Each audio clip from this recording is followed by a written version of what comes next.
வணக்கம். ஜேகே செய்திகளின் மதிய நேர பிரதான செய்திகள். முதலில் தலைப்புச் செய்திகள். மன்னார் திருக்கேதீஸ்வர ஆலய வரலாற்றை மாற்றுவதற்கு தொல்பொருள் திணைக்களம் நடவடிக்கை.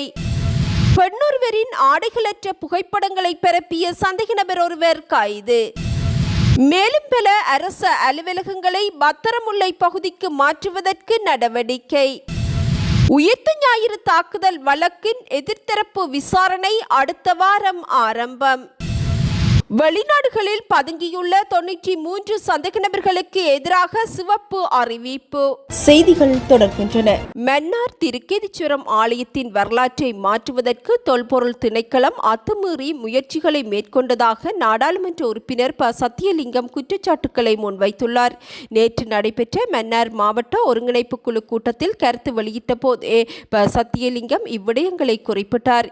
இதன்போது கருத்துரைத்த ப. சத்தியலிங்கம், திருக்கேதீஸ்வரம் ஆலயத்தின் தொல்பொருள் திணைக்களம் ஆலய வளாகத்திற்குள் ஆலய நிர்வாகத்திற்கு தெரியாமல் இரவு நேரத்தில் தொல்பொருள் திணைக்களத்திற்குரிய இடமென்று பெயர் பலகை நாட்டப்பட்டுள்ளது. குறித்த பெயர் பலகையில் ஆலய வளாகத்தில் ஒரு அபிவிருத்தியை மேற்கொள்ளக்கூடாது என குறிப்பிடப்பட்டுள்ளது. இவ்வாறான செயற்பாடுகளை எவ்வாறு இரவு நேரத்தில் செய்ய முடியும்? இவ்வாலயம் பாடல் பெற்ற திருத்தலமாகும். ஆலய சூழல் தொல்பொருளுடன் தொடர்புடையது என்பதில் மாற்று கருத்தில்லை.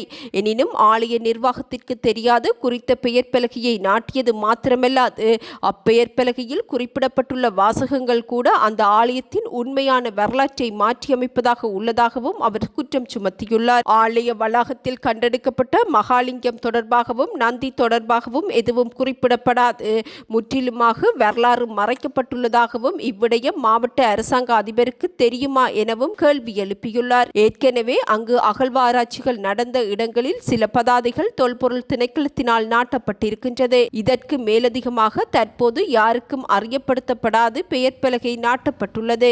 எனவே இவ்விடயத்தினை கவனத்தில் எடுத்து உரிய நடவடிக்கையினை மேற்கொள்ளுமாறு மாவட்ட அபிவிருத்தி குழு தலைவரை கேட்டுக்கொள்வதாகவும் நாடாளுமன்ற உறுப்பினர் ப. சத்தியலிங்கம் வலியுறுத்தியுள்ளார். கொழும்பு கோட்டை மற்றும் அதனை சுற்றியுள்ள பகுதிகளில் இயங்கி வரும் மேலும் பல அரச நிறுவனங்களை பத்திரமுல்லையில் அமைப்பதற்கான வசதிகள் கிடைக்கும் என எதிர்பார்ப்பதாக நகர அபிவிருத்தி பிரதி அமைச்சர் ஏரங்க குணசேகர அறிவித்துள்ளார். பத்திரமுல்லை செத்ஸ்ரீபாய நிர்வாக வளாகத்தின் 3ஆம் கட்ட நிர்மாண பணிகளை விரைவாக ஆரம்பிப்பதற்கு போக்குவரத்து நெடுஞ்சாலைகள் மற்றும் நகர அபிவிருத்தி அமைச்சு நடவடிக்கை எடுத்துள்ளதாகவும் அவர் குறிப்பிட்டுள்ளார். நகர அபிவிருத்தி அதிகார சபை மற்றும் அரச நிறுவன கூட்டாண்மையுடன் முன்னெடுக்கப்படவுள்ள இத்திட்டம் தொடர்பான விசேட கலந்துரையாடல் நகர அபிவிருத்தி பிரதி அமைச்சர் ஏரங்க குணசேகர தலைமையில் நேற்று நடைபெற்றது. இதன்போது கருத்துரைத்த பிரதி அமைச்சர் 2019ஆம் ஆண்டு நிர்மாண பணிகள் ஆரம்பிக்கப்பட்ட போதிலும் பல்வேறு நெருக்கடிகள் காரணமாக இடைநிறுத்தப்பட்டிருந்த செத்ஸ்ரீபாய 3ஆம் கட்ட நிர்வாக கட்டம் 25 மாடிகளை கொண்டதாக அமைய உள்ளது. சுமார் 13,59,439 சதுர அடி பரப்பளவில் நிர்மாணிக்கப்படவுள்ள இக்கட்டடத்தில் பல்வேறு அரச நிறுவனங்களுக்கு அலுவலக வசதிகள் மற்றும் சேவைகளை வழங்குவதற்கும் ஏற்பாடுகள் செய்யப்பட்டுள்ளன. நகர அபிவிருத்தி அதிகார சபையின் தலைமையில் முன்னெடுக்கப்படும் இத்திட்டத்திற்கு அரச மருந்தாக்கல் கூட்டுத்தாபனம், எரிசக்தி அமைச்சு மற்றும் உள்நாட்டு இறைவரி திணைக்களம் உள்ளிட்ட நிறுவனங்களின் ஒத்துழைப்பும் பெறப்படவுள்ளது. இத்திட்டத்திற்கான மொத்த மதிப்பீட்டு செலவு 16.7 பில்லியன் ரூபாயாகும். கொழும்பு கோட்டை உள்ளிட்ட கொழும்பு நகர பகுதிகளில் தற்போது இயங்கி வரும் அரச அலுவலகங்களை படிப்படியாக பத்திரமுல்லை ஸ்ரீ ஜெயவர்த்தனபுர நிர்வாக பகுதிக்கு மாற்றும் திட்டத்தின் ஒரு பகுதியாக செத்ஸ்ரீபாய 3ஆம் கட்டம் உருவாக்கப்பட்டுள்ளதாக தெரிவித்துள்ளார். நாட்டின் 2019ஆம் ஆண்டு இடம்பெற்ற உயிர்த்த ஞாயிறு தாக்குதல் வழக்கில் மனுதாரர் தரப்பு சாட்சியங்கள் நேற்றுடன் நிறைவு பெற்றுள்ள நிலையில் எதிர்த்தரப்பு விசாரணை எதிர்வரும் 17ஆம் தேதி நடைபெறவுள்ளது. உயிர்த்த ஞாயிறு தாக்குதல் வழக்கு தொடர்பான விசாரணைகளின் ஒரு அங்கமான முறைப்பாட்டு தரப்பின் சாட்சி விசாரணைகள் 3 அடங்கிய கொழும்பு சிறப்பு மேல் நீதிமன்றத்தில் நேற்று பிற்பகல் நிறைவடைந்தது. நீதிபதி நவரத்ன மாரசிங்க தலைமையில் சுஜீவ நிஷங்க மற்றும் ராமநாதன் கண்ணன் ஆகிய 3 3 நீதிபதிகள் அடங்கிய ஆயம் முன்னிலையில் இந்த வழக்கு விசாரணைகள் இடம்பெற்றது. நௌஃபர் மௌலவி உள்ளிட்ட 24 பிரதிவாதிகளுக்கு எதிராக தாக்கல் செய்யப்பட்டுள்ள 23,270 குற்றச்சாட்டுகள் தொடர்பில் 2023 அக்டோபர் 10ஆம் தேதி முதல் இதுவரை மொத்தமாக 547 சாட்சிகளிடம் விசாரணைகள் நடத்தப்பட்டு சாட்சியங்கள் பதிவு செய்யப்பட்டுள்ளதுடன் 2076 வழக்கு சான்றுகளும் குறியீடு செய்யப்பட்டுள்ளன. முன்வைக்கப்பட்ட சாட்சியங்களின் அடிப்படையில் பிரதிவாதிகளிடம் எதிர்த்தரப்பு வாக்குமூலங்களை கோருவதற்கு போதுமான காரணங்கள் இருப்பதாக நீதிமன்றம் அறிவித்துள்ளது. இதற்கமைய எதிர்த்தரப்பு விசாரணைகள் எதிர்வரும் 17ஆம் தேதி ஆரம்பிக்க தீர்மானிக்கப்பட்டுள்ளது.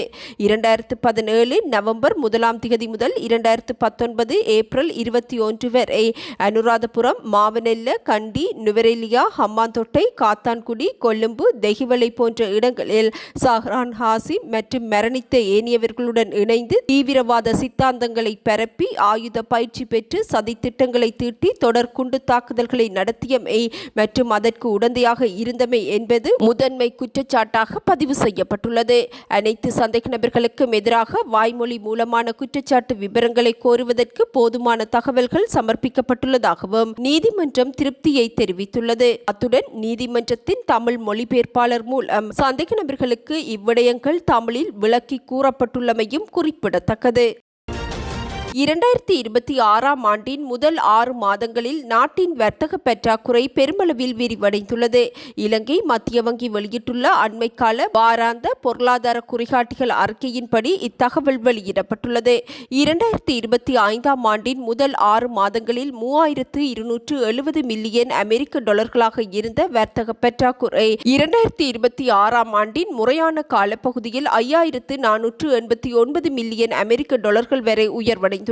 ஏற்றுமதி வருவாயை விட இறக்குமதி செலவினங்கள் வேகமாக அதிகரித்தமையே இதற்கு முதன்மையான காரணம் எனவும் அறிவிக்கப்பட்டுள்ளது. 2026 ஜூன் மாத நிலவரப்படி இறக்குமதி செலவினம் 12,392 மில்லியன் அமெரிக்க டாலர்களாக உயர்வடைந்துள்ளதுடன் இது கடந்த ஆண்டுடன் ஒப்பிடுகையில் 26.9% வளர்ச்சியாகும். நடப்பாண்டில் இதுவரை அமெரிக்க டாலருக்கு நிகரான இலங்கை ரூபாவின் மதிப்பு 7.6% வரை வீழ்ச்சியடைந்துள்ளது. சுற்றுலாத்துறையிலும் சில பின்னடைவுகள் காணப்படுவதுடன் 2025 ஜூலை மாதத்தில் 2,244,000 இருந்த சுற்றுலா பயணிகளின் வருகை 2026 ஜூலை மாதத்தில் 1,96,845 குறைவடைந்துள்ளது. இதற்கு மேலதிகமாக வணிக வங்கிகளால் முன்னணி வாடிக்கையாளர்களுக்கு வழங்கப்படும் கடன் வட்டி வீதம் கடந்த வாரத்துடன் ஒப்பிடுகையில் உயர்வடைந்து 10.76% பதிவாகியுள்ளது. புறக்கோட்டை மொத்த சந்தை தரவுகளின்படி கடந்த மாதத்துடன் ஒப்பிடுகையில் பல வகையான காய்கறிகளின் விலைகளும் கணிசமாக உயர்வடைந்துள்ளமை குறிப்பிடத்தக்கது. இலங்கையில் இடம்பெற்ற குற்றச் செயல்களுடன் தொடர்புபட்டு வெளிநாடுகளில் தலைமறைவாகியுள்ள 93 சந்தேக நபர்களை நாட்டிற்கு மீண்டும் அழைத்து வருவதற்காக சர்வதேச போலீசாரின் ஊடாக சிவப்பு எச்சரிக்கை விடுக்கப்பட்டுள்ளது. நாடே ஒன்றாக தேசிய திட்டம் குறித்து பொதுமக்களுக்கு தெளிவுபடுத்துவதற்காக நேற்று இடம்பெற்ற விசேட ஊடக சந்திப்பின் போதே போலீஸ் ஊடக பேச்சாளர் உதவி போலீஸ் அத்தியட்சகர் எஃப்யூ வூட்லர் இதனை தெரிவித்துள்ளார். 2024, 2025 மற்றும் இவ்வாண்டின் கடந்து போன காலப்பகுதியில் இச்சிவப்பு எச்சரிக்கைகள் மூலம் 38 சந்தேக நபர்கள் நாட்டிற்கு அழைத்து வரப்பட்டுள்ளனர். இதற்கு மேலதிகமாக போலீஸ் மா அதிபரின் நேரடி தலையீட்டின் பேரில் மேலும் 35 முக்கிய குற்றவாளிகள் நாட்டிற்கு அழைத்து வரப்பட்டனர். இவ்வாறு அழைத்து வரப்பட்ட சந்தேக நபர்களால் சட்டவிரோதமான முறையில் ஈட்டப்பட்ட வாகனங்கள், வீடுகள், தங்கம் மற்றும் காணிகள் உள்ளிட்ட பெருமளவிலான சொத்துக்களை அரசுடைமையாக்கும் விசேட திட்டம் ஒன்றும் தற்போது நடைமுறைப்படுத்தப்படுகின்றது. இதன்படி 2024ஆம் ஆண்டில் 1,490 மில்லியன் ரூபாய் மதிப்பிலான சொத்துக்களையும் 2025ஆம் ஆண்டில் 1,549 மில்லியன் ரூபாய் மதிப்பிலான சொத்துக்களையும் அரசாங்கம் பொறுப்பேற்பதன் முதற்கட்டமாக குறித்த சொத்துக்களை முடக்குவதற்கும் நடவடிக்கை எடுக்கப்பட்டுள்ளதாக போலீஸ் ஊடக பேச்சாளர் தெரிவித்துள்ளார். 2026ஆம் ஆண்டு ஜனவரி 1ஆம் தேதி முதல் இதுவரையிலான காலப்பகுதியில் 839 மில்லியன் ரூபாய் மதிப்பிலான சட்டவிரோத சொத்துக்களை அரசுடைமையாக்குவதற்கான முதற்கட்ட சட்ட நடவடிக்கைகளும் ஆரம்பிக்கப்பட்டுள்ளதாக போலீஸ் ஊடக பேச்சாளர் உதவி போலீஸ் அத்தியட்சகர் எஃப்யூ வூட்லர் தெரிவித்துள்ளமை குறிப்பிடத்தக்கது. பெண்ணொருவரின் ஆடையற்ற புகைப்படங்கள் மற்றும் காணொளிகளை வாட்ஸ்அப் மூலம் பரப்பியதாக கூறப்படும் சம்பவம் தொடர்பில் சந்தேக நபர் ஒருவர் கைது செய்யப்பட்டுள்ளார். கைது செய்யப்பட்ட நபர் ஆனமடுவ போலீஸ் பிரிவுக்குட்பட்டவர் என போலீசார் தெரிவித்துள்ளனர். குறித்த பெண் வழங்கிய முறைப்பாட்டின் அடிப்படையில் வாரியபொல கணனி குற்றப்புலனாய்வு பிரிவினர் மேற்கொண்ட விசாரணைகளின் பின்னர் இக்கைது நடவடிக்கை முன்னெடுக்கப்பட்டுள்ளது. இதற்கமைய வாரியபொல கணனி குற்றப்புலனாய்வு பிரிவைச் சேர்ந்த அதிகாரிகள் குழுவினர் நேற்று காலை சந்தேக நபரை கைது செய்துள்ளனர். கைது செய்யப்பட்டவர் மாம்புரிய பகுதியைச் சேர்ந்த 34 வயதுடையவர் என அறிவிக்கப்பட்டுள்ளது. சம்பவம் தொடர்பாக குறித்த புகைப்படங்கள் மற்றும் காணொளிகள் எவ்வாறு பெறப்பட்டன, அவை எந்த நோக்கத்திற்காக எவ்வாறு பரப்பப்பட்டன என்பது உள்ளிட்ட விடயங்களை மையமாக கொண்டு வாரியபொல கணனி குற்றப்புலனாய்வு பிரிவினர் மேலதிக விசாரணைகளை முன்னெடுத்துள்ளனர். களுத்துறை புலத்சிங்கள பகுதியில் வீடொன்றின் அருகில் வைத்து 2 இளைஞர்கள் மீது பெட்ரோல் ஊற்றி தீ வைத்த சம்பவம் தொடர்பில் கணவர் மற்றும் மனைவி உள்ளிட்ட 3 போலீசார் கைது செய்துள்ளனர்.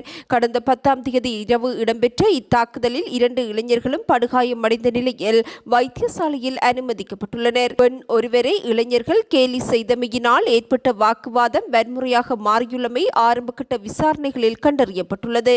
புலத்சிங்கள பிரதேசத்தைச் சேர்ந்த 2 இளைஞர்கள் சம்பவத்தில் படுகாயமடைந்துள்ளனர். இச்சம்பவம் தொடர்பாக 29 வயதுடைய கணவர், அவரது மனைவி மற்றும் அவர்களின் 19 வயதுடைய சகோதரர் உட்பட 3 கைது செய்யப்பட்டுள்ளனர். கைது செய்யப்பட்ட தம்பதியினர் பெண் ஆடை தொழிற்சாலை ஒன்றில் பணியாற்றி வருகின்றனர். கடந்த 10ஆம் தேதி இரவு குறித்த பெண் பணியை முடித்துவிட்டு பேருந்தில் இறங்கி கணவருடன் வீடு நோக்கி சென்று கொண்டிருந்த போது இளைஞர்கள் கேலி செய்துள்ளனர். இதனால் கோபமடைந்த கணவர் அந்த இளைஞர்களை எச்சரித்து விட்டு சென்றுள்ளார். எனினும் குறித்த இளைஞர்கள் அப்பெண்ணின் வீட்டிற்கு அருகில் சென்றுள்ளனர். இதன்போது 2 தரப்பினருக்கும் இடையில் ஏற்பட்ட வாய்த்தர்க்கத்தை தொடர்ந்து தம்பதியினர் இளைஞர்களை நோக்கி பெட்ரோல் போத்தலை வீசியதுடன் தீ வைத்துள்ளதாக போலீசார் தெரிவித்துள்ளனர். இதன்போது படுகாயமடைந்த 2 இளைஞர்களும் ஹொரணை ஆதார வைத்தியசாலையில் அனுமதிக்கப்பட்டு பின்னர் மேலதிக சிகிச்சைக்காக கொழும்பு தேசிய வைத்தியசாலைக்கு மாற்றப்பட்டுள்ளனர். சம்பவத்தினால் ஆத்திரமடைந்த பிரதேசவாசிகள் சந்தேக நபர்களின் வீட்டின் மீது தாக்குதல் நடத்தி சொத்துக்களுக்கும் சேதம் ஏற்படுத்தியுள்ளனர். நாட்டின் மேற்கு சப்ரகமுவ மற்றும் வடமேற்கு மாகாணங்களிலும் கண்டி, நுவரெலியா, காலி மற்றும் மாத்தறை மாவட்டங்களிலும் மழை அல்லது இடியுடன் கூடிய மழை பெய்யக்கூடும் என வளிமண்டலவியல் திணைக்களம் இன்று விடுத்துள்ள அறிக்கையில் தெரிவிக்கப்பட்டுள்ளது. இதன் அடிப்படையில் குறித்த பகுதிகளில் சில இடங்களில் 75 மில்லிமீட்டருக்கு மேல் ஓரளவு கனமழை பெய்வதற்கான வாய்ப்புள்ளதாகவும் திணைக்களம் அறிவித்துள்ளது. ஊவா மாகாணத்திலும் அம்பாறை மற்றும் மட்டக்களப்பு மாவட்டங்களிலும் பிற்பகல் 2 மணிக்கு பின்னர் மழை அல்லது இடியுடன் கூடிய மழை பெய்வதற்கான வாய்ப்புள்ளதாகவும் வளிமண்டலவியல் திணைக்களம் குறிப்பிட்டுள்ளது. எவ்வாறாயினும் சீரற்ற வானிலை காரணமாக ஏற்படக்கூடிய ஆபத்துக்களை குறைத்துக் கொள்வதற்கு தேவையான முன்னெச்சரிக்கை நடவடிக்கைகளை மேற்கொள்ளுமாறும் பொதுமக்கள் அறிவுறுத்தப்பட்டுள்ளனர். மாற்றத்திற்கான பயணத்தின் போது ஏற்படும் அபாயங்கள் காரணமாக தனது பதவியை இழக்க நேர்ந்தால் பதவியில் இருந்து விலக தயாராக இருப்பதாக ஜனாதிபதி அனுரகுமார திசாநாயக்க அறிவித்துள்ளார். ஜனாதிபதி செயலகத்தில் இலங்கை சட்டத்தரணிகள் சங்கத்துடன் நேற்று நடைபெற்ற கலந்துரையாடலின் போதே ஜனாதிபதி இதனை குறிப்பிட்டார். அபாயங்களை எதிர்கொள்ளாமல் மாற்றத்தை ஏற்படுத்த முடியும் என்று தாம் நம்பவில்லை எனவும், எனவே அந்த அபாயத்தை ஏற்க தயாராக இருப்பதாகவும் ஜனாதிபதி அறிவித்துள்ளார். மாற்றத்தினால் ஏற்படும் அபாயத்தின் காரணமாக தான் தனது பதவியை இழந்தால் அதை ஏற்றுக்கொண்டு பதவியில் இருந்து விலக தயாராக இருப்பதாகவும் ஜனாதிபதி உறுதியளித்துள்ளார். நான் உங்களுக்கு ஒரு சிறந்த உதாரணத்தை கூறுகின்றேன். ஈஸ்டர் தாக்குதல் விசாரணை புலனாய்வு துறையினால் ஆரம்பிக்கப்பட்டது. எனது பாதுகாப்பிற்கு யார் பொறுப்பு? ஆனால் விசாரணைகள் நடந்து கொண்டிருக்கின்றன. அதில் உயிருக்கு ஆபத்து உள்ளது என்பதை நான் அறிவேன் எனவும் ஜனாதிபதி இதன் போது குறிப்பிட்டுள்ளார். போதைப் பொருட்களை மிக நீண்ட காலமாக கடத்தி சூட்சுமமாக விற்பனை செய்து வந்த பெண்ணொருவர் சாய்ந்தமருது போலீசாரால் கைது செய்யப்பட்டுள்ளார்.